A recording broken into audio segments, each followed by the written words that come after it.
You know, there's a lot of great OU podcasts, but there's only one where the horns are always down. Ladies and gentlemen, this is the Horns Down Podcast. Ladies and gentlemen, another episode of the Horns Down Podcast. Always horns are down, especially after last week. You can't see Cap on here, but he's throwing the horns down as well. So, with that being said, ladies and gentlemen, again, this is another episode of the Horns Down Podcast with your host, Chris with a K, Chris Griffin. Follow, like, subscribe, just do all of that. If you like what you're liking with this show, then go ahead, give us a like. All the rest of that stuff you already know. Cap, go ahead and tell everybody where they can find you at so we can get started. Hey, Chris, first of all, thanks for having me on. I appreciate it. It's always good to come on and talk ball with you. You can find me on Twitter. I'll never call it X, so I'm always going to call it Twitter. But you can find me on Twitter at Cap_405, or you can find me at the website, which is crimsoncaptain.com. Yes, sir. Yes, sir. So, Cap, obviously, I like to go to your Twitter after the games because I always like to kind of see some of those key plays that you saw just to see, am I seeing the same thing, right? So what I want you to do is just kind of run us through some of the plays of the game that caught your eye. And they don't have to be the ones, the Billy Bowman, spear from hell. It don't have to be the, Peyton Bowen, tackle from hell to get that fumble or whatnot. But just kind of run us through the plays where you see that maturation process, not only from the players but from the coaches as well. Yeah, I like to talk about the bigger plays in the game, obviously, but I also like to try and highlight some stuff that maybe isn't as obvious if you're watching on the live broadcast or just a fan trying to take in the game. And one of those things that I tweeted out that's gotten some attention is the Gentry Williams interception. And it isn't the interception itself that really caught my eye. It was some of the pre-snap action that I saw from the defense on that play that I felt highlighted the work that they had put in the film room, and also the work that the coaches had done to prepare the players and give them a heads up about what they might see, especially in those initial stages of the game. And what I saw was once Texas shifted to that final formation, which was that empty bunch formation, you had a couple of things happening. First of all, you had Gentry Williams, who switched from a press man coverage look to more, he backed out of that. And then you had Ethan Downs shift from his right defensive end position over to where he was covering up that lead receiver in that bunch formation.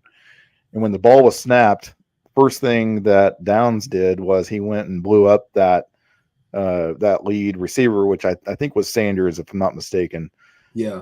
And the goal there apparently was to try and break up the rhythm of that, what they knew was going to be a bubble or a fake to that bubble on that bunch side. And then when you see Gentry, the other thing that really jumped out to me, and I think it jumped out to people watching the game too, he did not backpedal. He didn't move. He didn't do anything. He basically stayed right in his position that he was in pre-snap.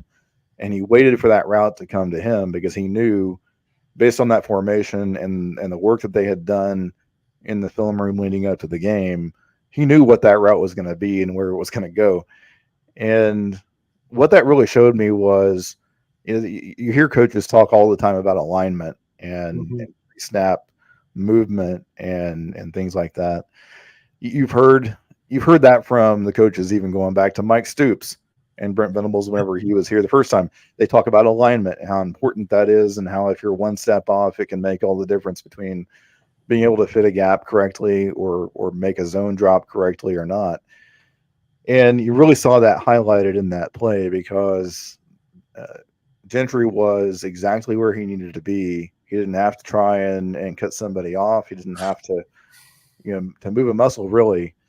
And he made it difficult. I know a lot of people have criticized Adonai Mitchell in that play for not trying to fight through that. And I did too initially. But whenever you really think about it, the play was defended so perfectly, and Gentry was in such a perfect position that I don't know that Mitchell could have fought through that without committing offensive pass interference.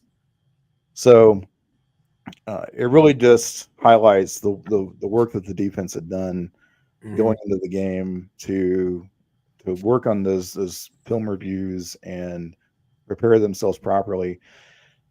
And I don't think that there's necessarily a whole lot of difference from last year to this year in how the coaches went through their process and taught these concepts. But what I think you've really seen is a major jump in the players' ability to understand those concepts and translate that to their action on the field and be confident in those things whenever they see them in live game action. No, yeah, and I agree with that. You know, I coming into the game, I told Nick, Steven, Nino's Corner, and Fanatic Perspective, go follow those channels as well. Even if you don't like Texas, you could like those guys. They're okay in my book. But basically, what I'm trying to say is simply this: I told them coming into the game, I said, hey, you got to take out the cute stuff, make Sark work the field. And make him do those things. And when you go back and watch that play and you see him basically jump that route, they already know what's going to happen. It just speaks volumes about what you're seeing from, Venables, what you're seeing from the players as well. But when they blew up that bubble screen as well, that was beautiful to see because they peeped the play out. They ran it against us last year. They've been running it. They've ran it a couple of times this year early on in the season. And, it just goes to my comment that I continue to make. You have to get Sark to the second half and see which Sark is going to appear. You have to make it through and survive that script that he has. And after he gets out of that script, it's kind of just like, hey, okay, now we can be fine, right? Now we can actually settle in. We're settled in. Let's go ahead and let's just play ball now. It's no more just, looking for this, looking for that. Let's just go play ball because he's going to have to come up with basically a new game plan throughout the game. And I know a lot of people will say a lot of coaches have to do that anyways, but we all know as a Sark script can be deadly. It can be deadly. But no, I mean, I was just really impressed with what I saw, man, in the game, just defensively. I expected us to be great defensively, but I didn't expect us to be that great, that physical. I mean, was that something that was surprising to you as far as watching the game as well? It surprised me how well OU did on both lines of scrimmage with the offensive line and defensive line, because going into the game, I had picked Texas to win the game solely on the belief that Texas's defensive line was going to be able to keep OU from running the ball effectively, that they would be able to pressure Dylan Gabriel. And then I had a higher opinion of the Texas offensive line than I did the OU defensive line, especially on the interior going into that game. And what surprised me was just how much OU out physical Texas on both sides of the line of scrimmage. And we had seen them do that and play that way against other opponents. But there was definitely some doubt in my mind, or maybe not doubt, but just a question in my mind of, can they translate that kind of performance against an opponent who is equal or better than them in some areas, in some matchups, when you look at the individual matchups on both sides of the line of scrimmage for Texas and OU. And it was definitely a question of, can they overcome that? Can they grow up in a sense and play to that level of competition, or is it going to be difficult for them? Mm-hmm. But the other thing that really surprised me, I think that if you go back and look at it, there was a marked difference in how OU was doing in that battle, especially on the offensive line, from when it's a line of demarcation from whenever Caden Green was not in the game to when Caden Green was in the game. Yeah. Because Tavondre Sweat was giving Troy Everett all he could handle, and that's no knock on Troy Everett. Troy Everett's a very good player and has played very well for OU, and he will play very well for OU in the future. It was just a matchup that did not favor Everett. That's our center next year. That's our center next year. So that's all that I keep saying to myself. That's our center next year. Yeah. And so I felt Everett played as well as could be expected in that matchup, but Sweat was definitely wreaking havoc and causing some problems there. Whenever you put Caden Green in, I was shocked at how Caden Green came in and suddenly Tavondre Sweat was not a factor Yeah. in the game at all. No, And I'm Cap. I'm gonna switch it a little bit because I want to talk about their offensive line coming in. I thought that we would be fine, man. I thought we would do great. We have some legit pass rushers. My uncle, this stuck with me when he said this. I said, well, Unc, I said, Dejon Terry is talking about he's gonna be, All-American or do this, do that. He said, man, I don't care. He said, I need somebody like him in that middle who's gonna be disruptive. That's what you need at those interior D line guys. He said it's not always about production. It's about, is he disruptive? Does he control that middle? Does he force things to the edge? Does he force them to game plan? And to me, I think you got that across the board. I mean, on the edges, Ethan Downs play out of his mind, but he's had a really good year this year. And I know I've been critical of him in the past.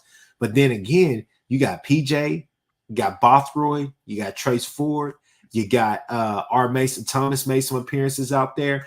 I've always been a fan of Stripling. He's just been injured. But man, you have some really good play coming from your edge rush as well. And here's the thing, Cap. This is what I have to say. You're X's and O's guys. I know that, and I know that you're probably gonna disagree with this. I'm still not completely sold on Kelvin Banks. I think the kid's good. I really do, but I do feel like last year as a freshman, I feel like Sark helped him. And I know people are gonna say, "Oh, well, they live in 11 personnel, 21 personnel, 12 personnel, all the rest of that stuff," and that's perfectly fine. But I'm just saying they had a lot of max protections out there and stuff last year, and I just was like, I mean, it's not like he's been on an island by himself, but when he has been, I've seen some people go right past him. That's just my opinion. yeah, he's had some issues with balance and a few other things this year. Talking about Kelvin Banks, Yeah. I guess I had thought that he would match up pretty well with Ethan Downs coming into the game, and I'm a big believer in Kelvin Banks and his talent level. Yeah. But I think that if this highlighted anything, if the game highlighted anything to me, and if you look back at Banks's film and other games this year, Mhm. I think his issues can be more attributed to a lack of player development, which points directly back to Kyle Flood, the offensive line coach at Texas, more than anything. I think that if you go back and look at some of Banks's film against their other opponents this year, and even against OU, it's not really talent level that I think is Banks's problem. It's technique, more than anything else. Well, I mean, that's the thing. He's still a sophomore, so I mean, there's still time or whatnot. I'm not down his talent. I just think that, I mean, I don't know. Apache 2895 says UT tackles looked really overrated that game. They did a lot of rollouts and hard PA or play action to help them, play action to help them out to neutralize our pass rush. And yeah, I mean that's you've seen that all year pretty much. To be honest with you, to me, I felt like Texas they just kind of came out there and just ran. This is where me and Ty, shout out to Ty, Around the Table Sports, go follow that channel as well. I was telling Ty, I was like, hey, Ty, they reverted back to a lot of RPO. And he was like, well, no, Sark's offense is a RPO. And I get that. But when they first came out there, they weren't running RPO. They were just they were just dropping back and just going. Yeah. They were just running through the motions. But then in the second half, you saw them go really heavy on the RPO, trying to get people to, because that was what was killing us right there, was the RPO with the seam route. Wasn't any slants, wasn't any goes. You took that away from them. It was just the comeback routes and the seam routes that seemed to be killing us. So, yeah, I agree with what Patchy was saying, simply because they had to help Quinn out to get him in a rhythm. I mean, there's a reason why he connected on 19 straight passes, and that was simply because, I mean, he was just taking what the defense was giving him, and it seemed to be those comeback routes and those quick seam routes. Exactly, and Texas went back. The success that Texas did have in that second half was almost exclusively on those RPO concepts, and that's something that I think Venables talked about after the game as well. Yeah. And it's stuff that they'll have to work on in practice and fix. But they definitely found something at some point. I think the thing that jumped out to me though, even whenever Texas started to find themselves offensively a little bit there and gain some yards, OU consistently was able to get a negative play at some point in those drives that threw things off. Uh-huh. And that doesn't even bring up the red zone issues that Texas had during the game, or and that's something that they've struggled with all season, not just against OU. Yeah. Real quick, if I could address a question from Thunder OU Sooner. He says, Cap, what is with the Trace Ford penalty? So what I saw on the live broadcast, and this is backed up by a couple of people that I talked to, it was, I think, a misunderstanding by the referee, because what I saw on the live broadcast was it looked like Ford was trying to pull somebody off of the pile, and he lost his grip and lost his balance and fell back. And when he fell back, he kind of flailed his arm and it hit somebody. I don't know if it hit the ref or another player or something like that. And the ref kind of took it as he was purposefully doing that, or something was going on. It looked like a misunderstanding to me at the very least. But and that's what I've been told by a couple of people. It just didn't look like Ford was trying to cause trouble or doing anything intentional. Well, from my vantage point, because I was looking directly at it, it looked like he got tripped up. Looked like he was trying to help somebody up, and he ended up getting, like, he took a step and he didn't even step on a player. He stepped to the side and lost his balance and fell, and then they threw the flag, and then the rest is history. It was weird. Oh, yeah, it was just really weird. Everybody stood up and was like, "What the F are you doing, Rev? What are you doing?" It was pandemonium, man. But we're gonna keep on moving because we got other things to talk about besides Texas. But I will say this right here: I thought it was funny that the shirts released, and I mean, hell, shout out to the OU media team. Everybody's been screaming it, man. But I mean, Danny Stutzman, come on, man. Oklahoma fears God, Texas fears Oklahoma. That is going to forever be engraved in everybody's mind. But we did have somebody, Mr. Xavier Worthy himself. He did comment on that, saying you would think that they won that they won a national championship or something that he saw, the Super Bowl, whatever he said. I thought it was kind of tongue in cheek, and I was like, well, I mean, y'all did beat Bama, and for the next 5 weeks, y'all proceeded to act like y'all had already won the college football playoffs. I don't know. That's just me. What was your thoughts about that, Cap? Yeah, it's a funny comment. I think that, if I recall correctly, whenever they won last year, I mean, there were T-shirts being made. Twitter was ablaze with people, posting 49-0 after every tweet that an OU fan made. I mean, it was all over the place. They even made the Texas Athletic Department. They even made a video highlighting everything and putting it to music, kind of like what OU did this year, but it's the same deal. So I definitely don't see it as outside the norm. I don't see Worthy's comment as outside the norm as far as a response goes either. It's kind of what you do if you're on the wrong side of it. Yeah, and I don't see it as bulletin board material either. I see it, as you got to chalk it up to the game. Shout out to that guy Nash and everybody else, but it kind of is what it is, man. We won. Deal with it. Yeah, and I think both sides are more concerned with celebrating the win and just putting it all out there and enjoying it than they are, is the other team not going to like this? Yeah, exactly. So, man, moving on from that game, I'm sure we'll dip a little bit back into it, but moving on to that game, let's just kind of talk about going forward, man. The expectations are at an all-time high. The only thing that I have to say is man, damn, I wish Andrell Anthony didn't get injured. It's a big loss But Cap, I feel like we got some guys. We got 3 guys that you can look at that could pretty much, take over that position. If not, or we could switch some guys around to as far as just making up for that. But I think you're going to see a lot of Jaden Gibson, a lot of Gavin Freeman.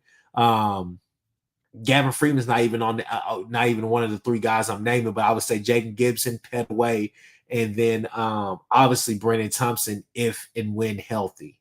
So what are kind of your thoughts about the whole Andre Anthony situation and kind of going forward with who should, help kind of take over that spot or kind of, help with that production that we're going to lose from him? Yeah, when you lose a guy like Anthony and what he was bringing to the table for you with his route running and speed and size, that's something in and of itself that's difficult to try and replace or replicate. But he also had a really good connection with Dylan Gabriel.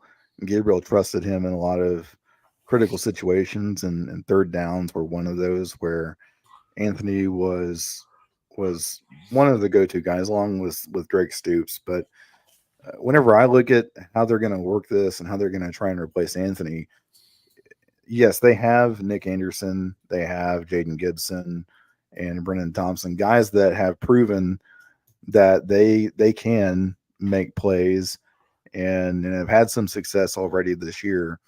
The question for me is, those guys have had that success within a certain role on the team.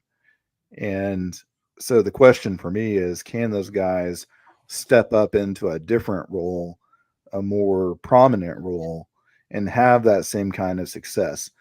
And it'll be interesting to watch, because I think that it's promising based on the talent that you have at that position. Mm-hmm. And it's probably, I would say it's more likely than not that one or multiple of those guys can step in and fill that void effectively. But it's still a question mark at this point. We'll have to see not only how those guys ascend and operate within that role, but how did the roles that they were filling before get filled, and how did the offense operate as a unit based on those guys shuffling around and playing a different role. So yeah, I think it's possible, and again, more likely than not that they'll be able to maintain a smooth operation, but it'll be interesting to watch. Yeah. So I put a question on here, as you can see, Cap, and I'm asking the chat as well.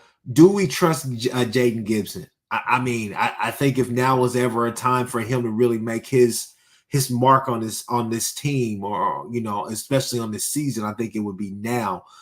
We've seen great things from him. We've seen great things from him this season. Coming into the season, for me especially, I know me and my uncle, we talked about it. We were like, is this kind of a do or die year for him? Because is he a guy that you're kind of looking at like you may need to enter the portal, and hey, he showed up and showed out. So I'll toss that question back to you. I mean, do you trust Jaden Gibson in an expanded role? I do, 100%. I think he would have to prove us wrong at this point, rather than prove us right. And what I mean by that is, based on his performances so far this year, I have full confidence that he can step in and make the plays that are there and fill that role. I would be surprised at this point, based on his previous performances in the first 6 games, if he did not step in and be effective. Yeah, and I'm excited for whenever we get down there to the goal line. Obviously, everybody wants to pound the rock. That'd be great and all the rest of that. But man, when you have 6'4", 6'5" guys out there with Stogner, I mean, kind of think that you could throw kind of a fade route or some jump balls to him just to try to see what's going on. But I mean, for the most part, I would say that I trust him, man. I think that he's had a really good season thus far. I think that there's potential for him to have a great season and to go above and beyond any expectations that he had coming into this year. So I'm excited for him, man. I think Nick Anderson, Jaden Gibson, I think one of those two. I think Nick Anderson has superstar potential. written all over him. I really believe that. It's just about now putting it all together. But then again, you just gotta think, man, Farouk is a dog, man. Farouk is a guy. So I'm hopeful that I'm hopeful that our running game gets started because that would really help them out to get, in my opinion, kind of really get based or settled in as far as in these expanded roles. I mean, we're forgetting about LV Bunkley Shelton as well. So, I mean, we have wide receivers. I feel like we have the depth. It's just now it's time, next man up mentality. So, with that being said, let's go ahead and segue into the running back room. These next 6 games, do you see us being able to establish the run? Do you see somebody emerging out of that room? Do you think that Sawchuk or Barnes, after this bye week, you think that it's finally time for them to really come and do what we saw in the Florida State game and what we expected all along? I think that's going to depend entirely on their condition physically and mentally. Yeah. And where they stand. Right now, we haven't seen or heard any indications of a leap that they are making in practice, or definitely not in the games that they've been in. That would show us that they've returned to that kind of form that they were in the Cheez-It Bowl last year. So, absent of that, I really like where Tawee Walker is right now. I think that ideally you would have more of him than Marcus Major, but we'll just have to wait and see. Now, if one of or both Gavin Sawchuk and Javonte Barnes can come back and regain that form that they had in 2022, then I think there is a lot of hope for the running game to make a dramatic improvement. But absent of that, I think it kind of is what it is right now. I would anticipate more improvement on the offensive line as we go along. Yeah, especially if you get Caden Green in there, and that could be hampered. That could be hampered a bit by Metallier's absence here over the next few weeks. But we'll see who they are able to plug in there. There's some things that are in flux that could affect whether or not they're able to improve in that area. But we'll see. And I also wouldn't be surprised to see more of what we saw against Texas, where you've got Dylan Gabriel more involved in that run game. They had some concepts where Farouk was getting the direct snap and running out of that, and that worked pretty well on the perimeter in some cases. So it may require a little bit more creativity from Levy, but we'll have to see how it plays out. There's potential there, but just a lot of different pieces are going to have to come into place and improve. Yeah. So Uncle's over here. He's clearly Hollywood looks better than the starters every time he's in there. I'd like to see Smothers. I'd like to see Hicks. I'd like to see this depth that we have, but kind of got to follow got to follow the lead of DeMarco, right? So, yeah. But no, I mean, to me, I think that Texas was the perfect game for Levy because he was able to show you that, hey, you could say that I don't have a run game. You could say that we can't run the ball. I'm going to find a way to run the ball. I'm a very creative person. I'm a very savvy play caller. So, I mean, however you want to go. I mean, I could put Farouk back here. I could do that. And we've seen that because coming before last year, I kept telling Ty and the rest of the guys, like, hey, look, that last year that Levy was there at Ole Miss, he had a wide receiver named Dontario Drummond, and that guy was a gamer. And when I watch his film, all I see is Jalil Farouk. I mean, he put Dontario Drummond in every. He pretty much used him like San Francisco uses Debo. I mean, that's pretty much how they would use him. I mean, the jet sweeps, line him up at running back, put him in the slot, outside wire. I mean, they put him all over the field, and they featured him an awful lot.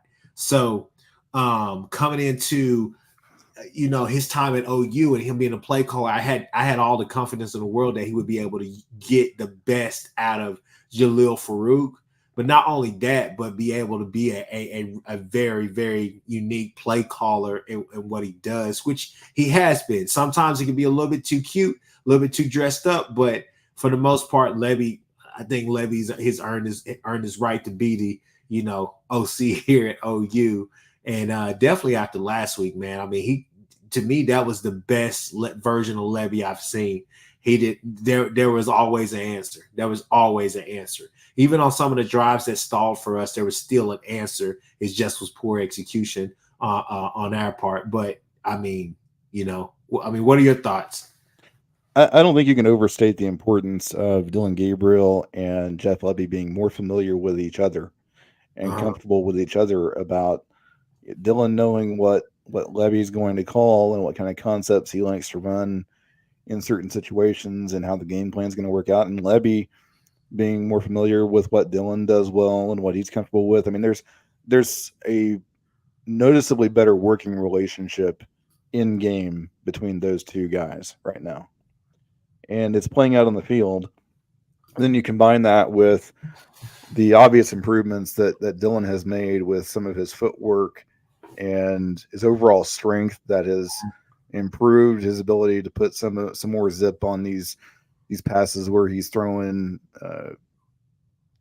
passes from the far hash and drive the ball on some of these deep curl routes that he's been executing on pretty well over the last few games.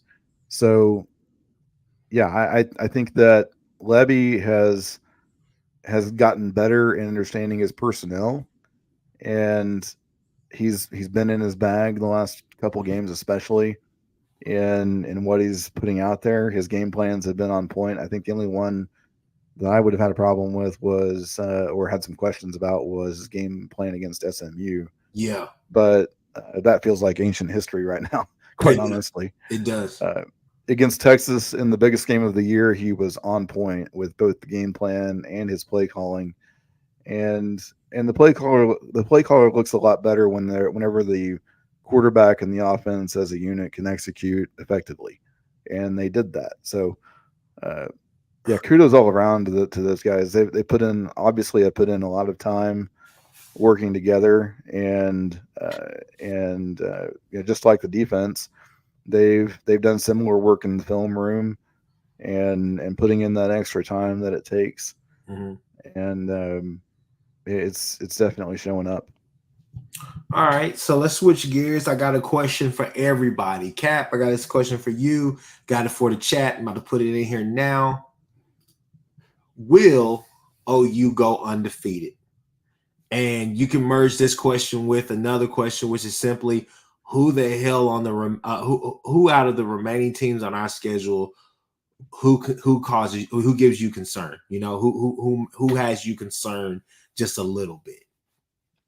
I'll go in order here, and because there are three games that jump out to me as potentially being of the trap variety, and we'll have to see how it plays out. Now, the caveat for me on this first one, which is Kansas, the caveat for me is whether or not Jalen Daniels plays, because I think it's now 2 games in a row. If maybe there's more that I'm not remembering, but he's had some back issues that have kept him out of the last couple of games at least. And if he's not able to go against OU, I think it's 2 weeks from now, 2 weeks from this weekend, then I would significantly reduce Kansas's chances to really make a dent and have an impact there. If he's healthy, then that could be an interesting one. The other one that I have had circled since the beginning of the season is the BYU game. Yeah, in Provo. And BYU is one of the few of the new, quote unquote, well, not you don't have to put it in air quotes. It's the newer teams in the Big 12 this year. The BYU has been the one that seems to have seems to have a pulse more so than the other teams at this point. Yeah. And I could definitely see if OU isn't bringing their A game, if they're not focused, or if they suffer some injuries at key positions, then you could be looking at an upset there of some sort. Now, the other one that doesn't look very scary right now, just on paper, is Oklahoma State. And again, I don't think if OU shows up with the same kind of focus and intensity that they brought to the Cotton Bowl, they're going to be very hard to beat. And I would not pick against them or really anticipate that anybody else on their remaining schedule would give them much of an issue. But it's hard. It is human nature over the course of a season to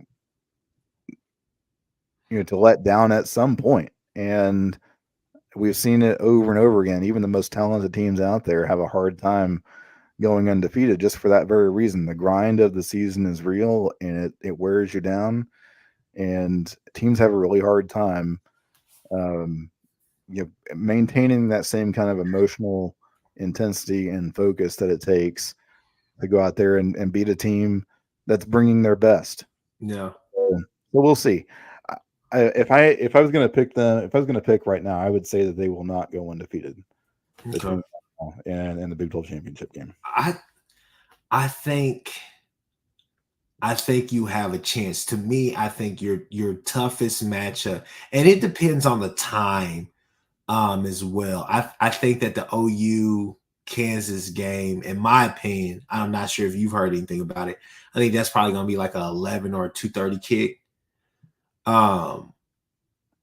For me, I feel like everybody's saying in the chat, it depends on if the quarterback plays or not. I think that could be a tough game simply because of all the stuff that they want to do, all the the dress up stuff that they want to do. But like I told Jay, and on I forgot if it was my pod or his pod, man. When I watched their offense, and I know some people could say they kept it vanilla, this and that, but for me, what I saw is that it's like a bunch of bunch formations and a bunch of Z spot. It's a lot of somebody's going to be in your flat as your safety. Then you got a guy that's going vertical or doing kind of like a deep post. And then you got a guy that's pretty much doing either a short comeback route or he's kind of just feeling what the defense is doing and kind of having an option on top of it. So, I mean, they like to overload and do different things like that. But for me, I think it would be. I think if you go out there and handle business against UCF, okay. I think Kansas is probably your next toughest game. I think you get through that and the Red River game. I'm feeling pretty, not Red River, but you get through that and Bedlam. I'm feeling pretty damn good about the rest of the way simply because we owe West Virginia one. And then I think going to BYU, for me, it really depends. Are we playing there at night or are we playing there during the day at some point? You get what I'm saying? I think that's kind of the thing for me with BYU, simply because I like BYU. I think they're going to be a hard-nosed team, but I think we could get the job done. It just depends on what time. Is it going to be a night game where they're really juiced up? Same with Kansas. I think you just have to go up there. Kansas fans are going to be, going crazy because all that week you're going to hear, oh, well, it took Caleb's crazy play to win that game. And, they were ruckus and they were this and that. OU's going to be arguably a top and still in the top 5, top 10 or whatnot after this week. And then, it's going to be a very ruckus crowd. So I just think Kansas and BYU are really our toughest ones, but you got to watch out for what Gundy is going to have planned as well and not go down there and fool around. I think that if you get up 28-0 this time, you kind of got to finish the job and go ahead and kill them instead of letting them hang around, Yeah. And I'm trying to project it out over the rest of the season. You have to just think about the odds a little bit. I think of what it's going to take to get to that point and not lose a game between now and the end of the season. And it's just not an easy task. It doesn't matter how talented the team is. It doesn't matter how much you're favored in those games. It's a really tall task. Yeah. And I think that, now everybody, if you're listening to me, you're listening to Cap, and hopefully I can speak for you on this as well, Cap, but you kind of got to get used to now, not seeing a team play you, try to play you straight up like Texas did for the most part in that game. You got to get ready to go back to the SMUs and the the quarterback whenever they switched quarterbacks at Tulsa, and then also what was that team, Iowa State. They're trying to move the pocket and they're trying to get the ball out very, very quickly. So I think we got to make that shift in our mind to get used to that again as well, or we will feel like there's been a letdown. You get what I'm saying? Ben Belcher says, I believe this team is too focused to have a letdown. This team seems to be getting better and more focused each week. They have the next game up mentality. I really do think they do. I really do. And I think that all starts with Danny Stutzman, because Stutzman strikes me as one of those teammates, one of those guys on the team who is fun and all the rest of that stuff, but he's just excited for the next opportunity. And I think a lot of these guys are playing like that. Like, man, we only get 12 games this year. Let's make the most of it. You get what I'm saying? So I kind of tend to agree with you, Ben Belcher, but I'm in between you and Cap simply because I kind of feel like, yeah, Cap, you're right. I don't think anybody had us going undefeated anyways. I know a lot of people had a ceiling for us being 9 games, 9-3, 10-2 type stuff. But man, it's just crazy to think, hey, we are 6-0 right now. And it feels pretty damn good. And I think the sky's the limit for this squad. And I think that what BV said early on in the year, we got a squad that can go hang a banner. I really do. Whichever one you want to talk about.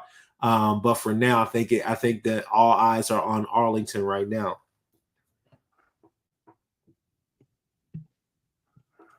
You there, Cap?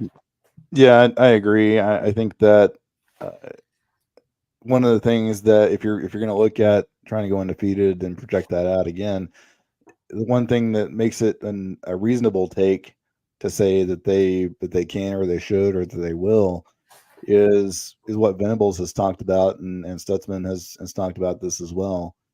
But the team leadership overall and just how strong that is right now. Yeah. So it would be a surprise to me if the team suddenly decides, you know what, we don't need to watch film as much as we have been over the last few weeks, where preparation isn't important, or for the coaches to not to suddenly lose their intensity. I don't think that's going to be the case. I think it's going to have to be, it would have to be some other factor that would maybe be outside of their control a little bit, that would impact them or make it difficult. So we'll have to see. Teams, and I feel confident with Gabriel, especially as much 3-3-5 as we're going to see kind of, going into the second half of the season. I think we're going to see it quite often. So I'm excited for it, man. And I think these guys are up for the task, man. They've been playing great football. We just got to stay healthy and stay hungry, man. I think that's about all that you can ask for. So with that being said, we're going to wind down a little bit. We've been on here for 43 minutes.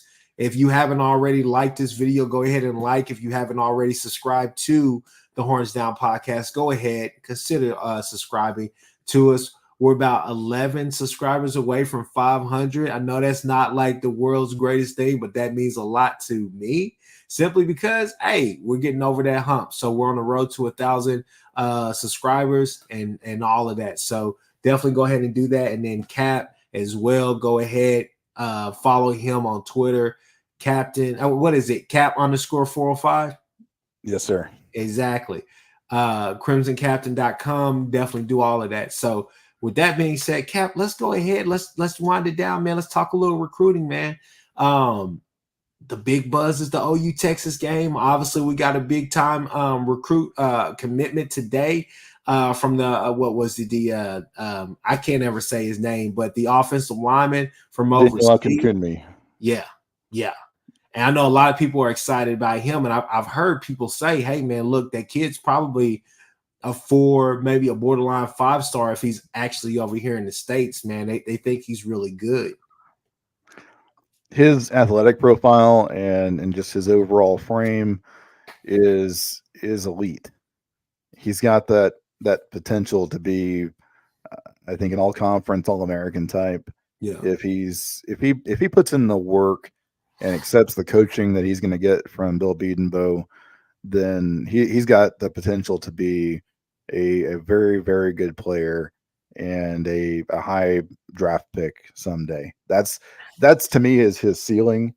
So really the only unknowns right now are how he's going to adjust to life in the States and coaching by somebody like Biedenbow and the pressures of playing at OU. I mean, there's a whole host of factors that he's going to have to account for and adjust to, but he's got the talent and the overall build and frame and athletic ability that you really look for at that position. So he'll be fun to watch. He's definitely a dynamic personality, as he's shown in his videos, and I think he's going to fit in well with the team. But he's got a long road ahead of him to learn the technique of the position and to grow into what he can be. We'll just have to watch his journey and see if he's able to fulfill that potential that he's definitely got. Yeah, for sure.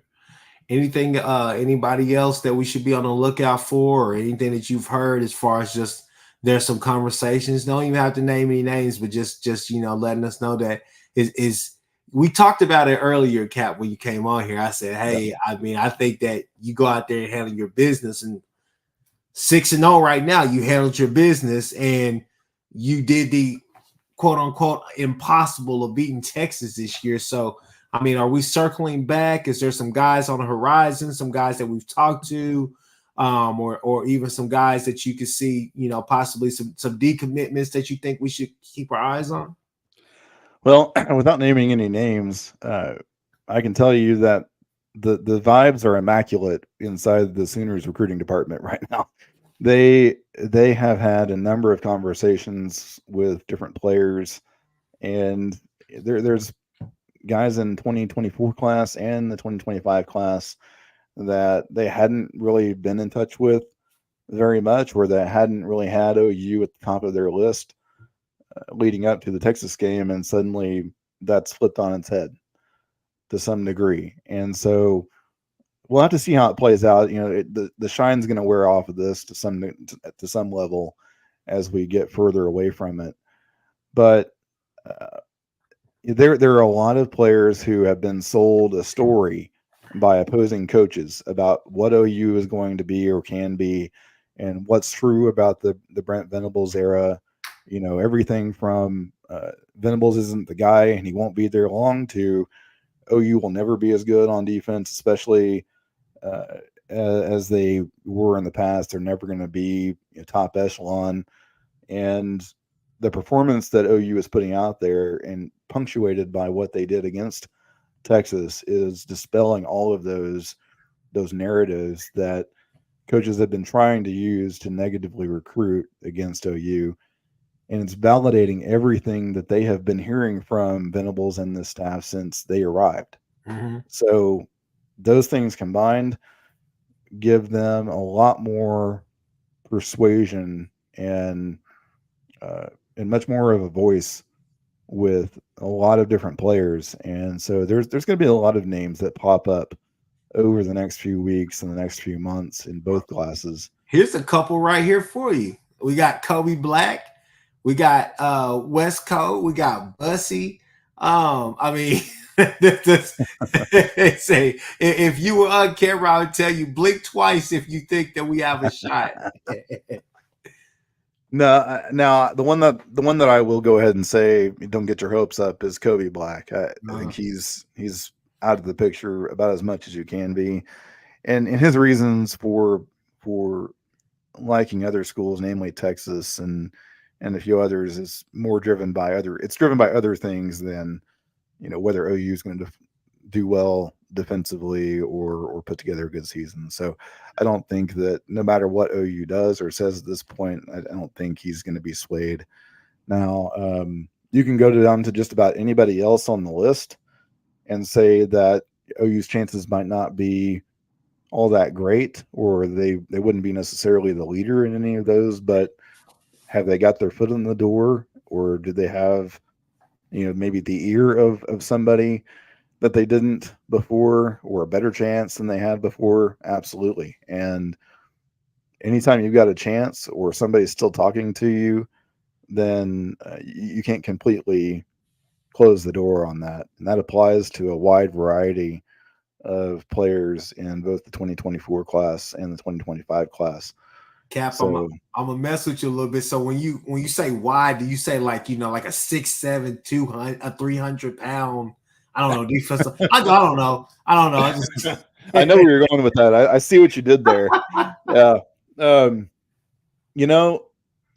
I still put it down. If you're gonna go to Dominic McKinley, I'll say the name. He's still somebody that I would put in the highly unlikely category. There's other things that have to fall into place in order for that to become more of a possibility at this point. But yeah.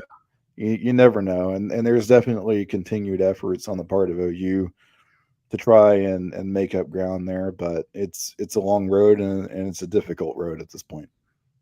Yeah. Yeah. Said Kobe Black wants some dollars. Well, all right. Well, shoot, I'm just trying to figure out, man. Recruiting and all the rest of that, man. I would imagine right now, you sitting in that driver's seat looking pretty good, even if they haven't even been in a conversation. Maybe they ain't even been able to come into the house yet.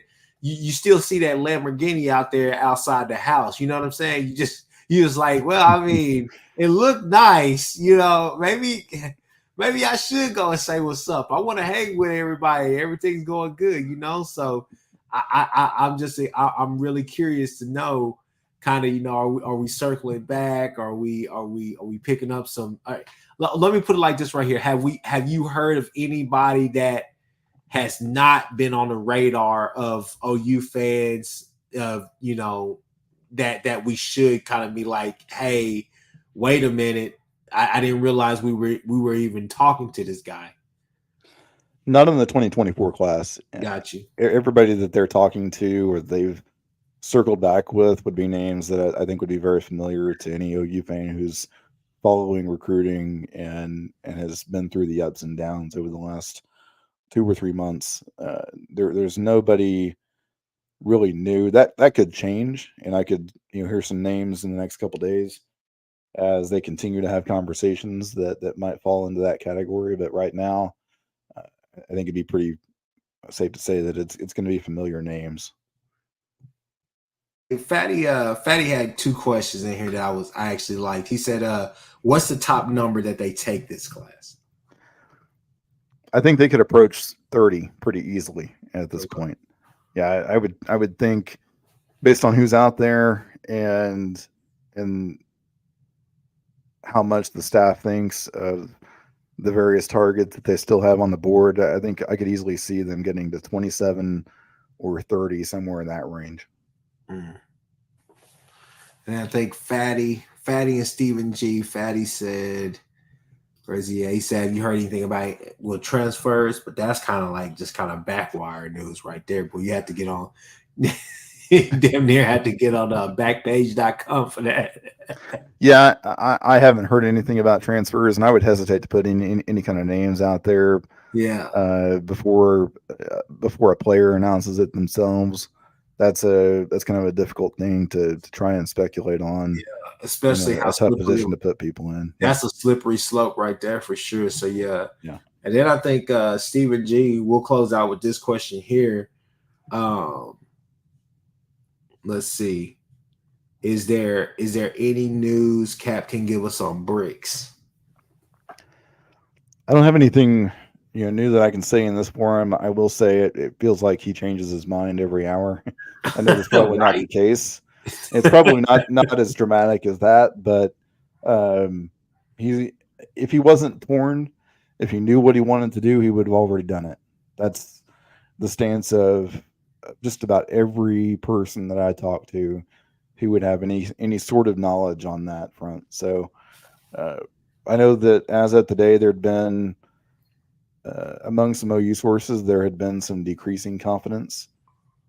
I will say that, but that's not necessarily indicative of what the final result's going to be, because again, it's been about 8 hours since I got that information, so it could have changed between then and now. No, I got you. Well, shoot, we've been on here for 54 minutes. I'm gonna let Cap go, y'all. Cap, go ahead and tell everybody where they can find you at, man. You can find me on Twitter, Cap_405. You can find me online at crimsoncaptain.com. All right. And the other thing I'll add on to that, if I can, Go ahead. we've got you can get a full month of access right now for just $1 if you use the coupon code BeatTexas23. You can get access to all the articles and everything else that we're doing on the site for a month for just $1. Go ahead. Y'all heard the man. Go ahead. Let's get that up. Y'all know where y'all can find me at Horns Down Podcast.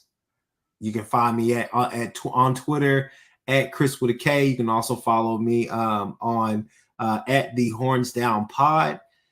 And just so y'all know, you can find me in the club, bottle full of bub, not showing any Texas fan love. Texas sucks. Okay.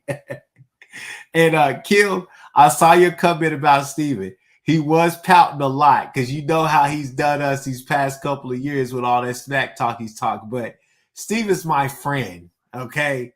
So I gotta leave him alone. Nick is the one that we can go after. So with that being said, we're out of here.